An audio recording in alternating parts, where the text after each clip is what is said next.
Hockey stick দিয়া বাড়ি দিয়া তার হাত ভেঙে ফেলছি। আপনি জেলখানায় পড়াইছি এক ছেলেকে আমি পুরা পুরা সূরা বাকারা সূরা আলে ইমরান 2 সূরার তাফসীর আমি পুরা পড়াইছি এক ছেলে, আর সবার সামনে আমি সূরা তাওবা পূর্ণাঙ্গ করছি।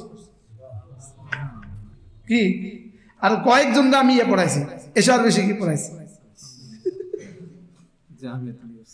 এটা জামিয়া ইউসুফিয়া। আমরা কিন্তু জামিয়া ইউসুফিয়ার ছাত্ররা বইও। আমাদের জুনায়েদ বাবু সাহেব জেলে গেলেন কেন? ইউসুফ ইসলাম জেলে গেছেন যেই জন্য। আর এরা এখন জেলে যেতেছে কেন? খুন কইরা জেলে যেতেছে। তাহলে খুন কইরা জেলে যাওয়া আর ইউসুফ ইসলাম জেলে যাওয়া এক কি? আমরা যতজন জেলে গেছি আমরা কোনো না কোনো অপবাদে জেলে গেছি। আমার কি অপবাদ ছিল? আমি যেই মামলায় আমি জেলে গেছি ওই মামলাটা ছিল সাভার ফুলবাড়িয়া বাস স্ট্যান্ডে হামলার মামলা। বেকুবেরা লিখতেও তো একটা বিবেচনা করে লেখা দরকার ছিল।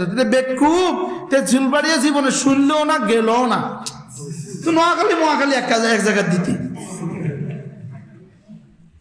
আর এখন আমার উপরে একটা মামলা ঝুলে, আমার ঘাড়ে এখন একটা মামলা ঝুলে। সেটা হলো শুক্রবার বেলা 1:30 সময় বায়তুল মোকাররমের দক্ষিণ গেটে হকি স্টিক দিয়া বাড়ি দিয়া তার হাত ভেঙে ফেলছে। নামাজ না পড়া। আমি কি নামাজ পড়ি না পড়াই? নিজেরটা পড়ি, মানুষেরটা পড়াই। কি কেন লিখলো শুক্রবার আবার 1:30 সময়?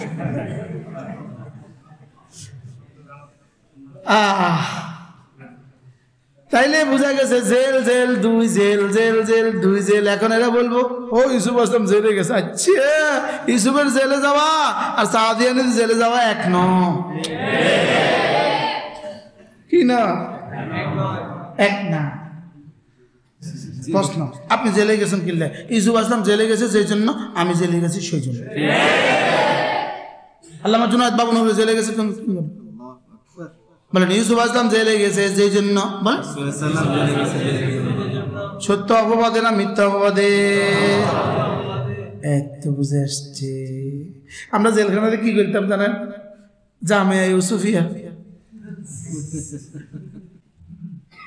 তাহলে নফস কাকে দিছে? শুধু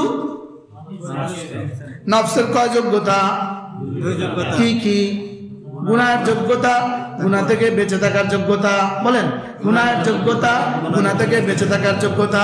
গুনাহের যোগ্যতা আগে না গুনাহ থেকে বেঁচে থাকার যোগ্যতা আগে? গুনাহের যোগ্যতা দিছে আগে।